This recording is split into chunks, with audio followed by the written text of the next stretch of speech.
Firstly, we will define some key terms. A rotten social background is socio-economic deprivation, which can encompass factors such as poor education, growing up in poverty, growing up around violence and abuse, being subject to discrimination from a young age, and many other things. Mitigating factors are circumstances that lessen the culpability of an offender and can reduce the severity of the sentence passed in terms of length or type. Currently, the mitigating factors that can be applied by judges are set out in the overreaching principle, seriousness, definitive guideline and include the following. Personal mitigation is concerned with factors that reduce the severity of a sentence that relate to the offender rather than to the offence. The Criminal Justice Act 2003 provides that sentencers can take into account any matters that, in the opinion of the court, are relevant in mitigation of sentence. This has the potential to include a defendant's background. The Prison Reform Trust has conducted a study that examined the role of personal mitigation in sentencing in the Crown Court. Out of the 162 defendants observed, the defendant's past was considered as a mitigating factor 44 times. However, these tended to be positive aspects of the defendant's past. The defendant having a difficult or deprived background was only cited 3 times. This shows that although there is an opportunity for sentencers to consider a defendant's rotten social background, in practice they do not often do so. However, there is a slightly different position for young offenders. There is a higher emphasis on considering young offenders' backgrounds in order to avoid criminalising children unnecessarily. Under the Sentencing Young Children and Young People Definitive Guideline, an unstable upbringing can include the following factors and is considered in reducing the seriousness of the offence or reflecting personal mitigation.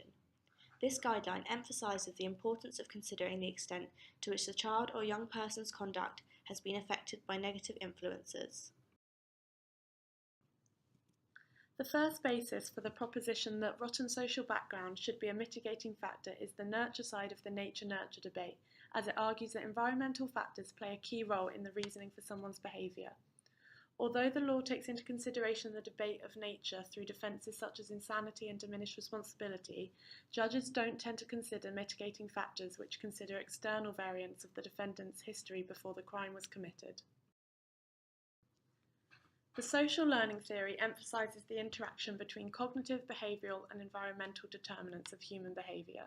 The theory suggests we learn aggression through observation of role models and then imitating their behaviour. The theory has been summarised well in relation to criminality when stated that the probability that persons will engage in criminal and deviant behaviour is increased and the probability of their conforming to the norm is decreased when they associate with others who commit criminal behaviour. Bandura conducted a study known as the Bobo doll study and involved children observing aggressive and non-aggressive adult models and then being tested to see whether they would imitate the behaviour.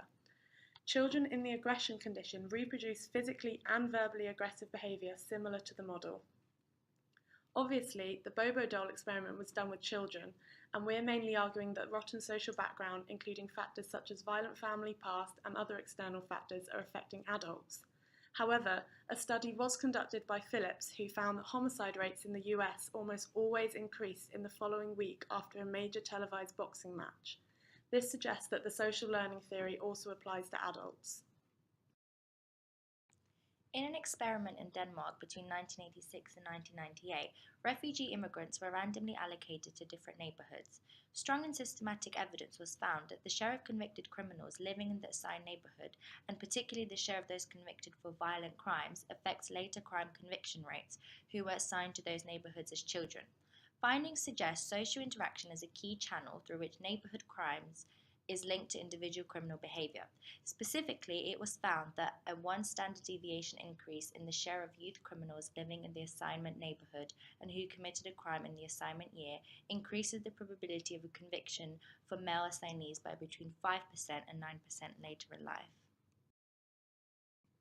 According to most sources, Brazil possesses high rates of violent crimes such as murders and robberies. Brazil's homicide rate is 30 to 35 homicides per 100,000 inhabitants, according to the United Nations Office on Drugs and Crime, placing Brazil in the top 20 countries by international homicide rate.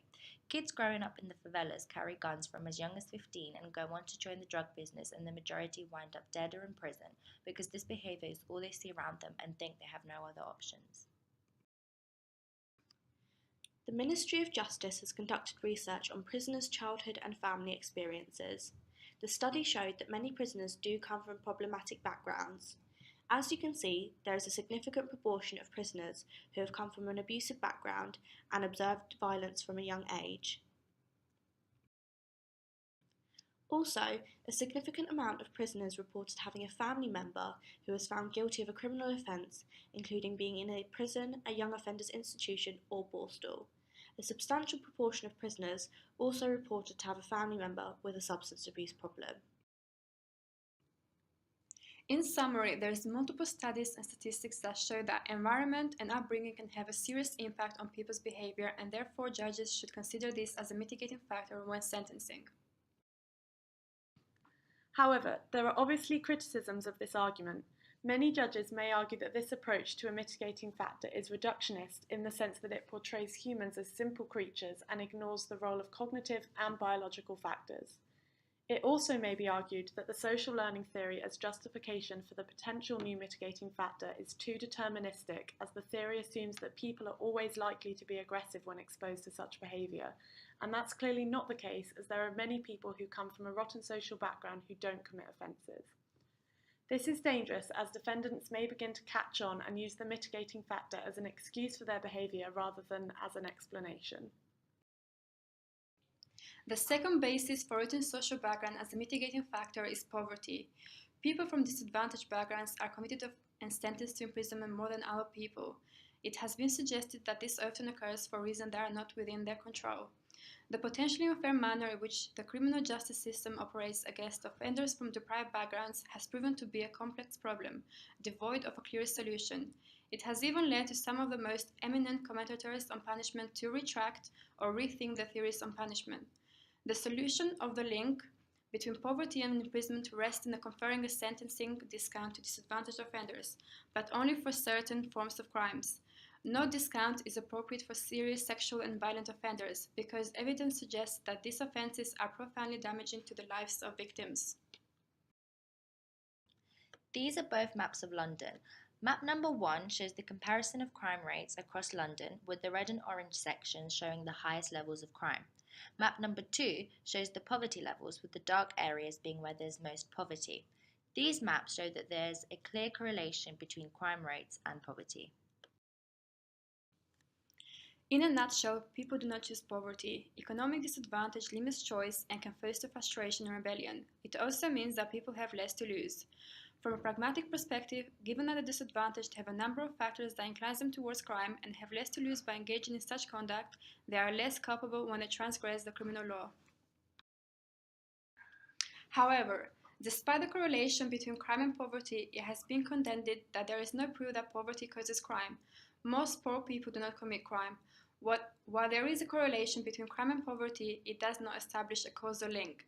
It has been noted that it would be difficult to establish the exact scope and operation of the defense, and excusing poor offenders from the criminal consequences of their action would erode community safety, as more people from poor backgrounds would commit crimes. It has been suggested that this is beyond the scope and objective of the criminal law to excuse conduct stemming from broader social problems, which the criminal law is not equipped to rectify. The objective of the criminal law is to condemn harmful acts, not to correct social and economic problems. It is for these reasons that, while rotten social background as a criminal defense has generated some scholarly discussion, it has had no role whatsoever in the evolution of case and statutory law. Australia has recently changed their sentencing system in order to take into account defendants' background and social deprivation, in particular with Aboriginals. This arose from the case of Bugmy v. the Queen in 2013. In this case, the High Court noted that the experience of growing up in an environment surrounded by alcohol abuse and violence may leave its mark on a person throughout life. A background of that kind may compromise the person's capacity to mature and to learn from experience. It is a feature of the person's makeup and remains relevant to the determination of the appropriate sentence because the effects of profound childhood deprivation do not diminish with the passage of time and repeated offending. It is right to speak of giving full weight to an offender's deprived background in every sentencing situation. This shows that the rotten social background as a mitigating factor can work in practice.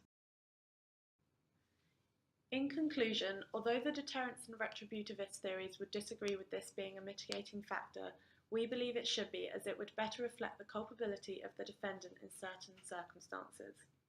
However, there are multiple points to be considered if this were to be put into practice effectively. We propose that the mitigating factor should definitely apply to summary and triable either way offences and some indictable offences. Some offences should be excluded, such as murder and sexual offences. It's clear that there needs to be a link shown between the effect of the rotten social background on the defendant and the offence committed, otherwise anyone who has experienced trauma could reduce their sentence.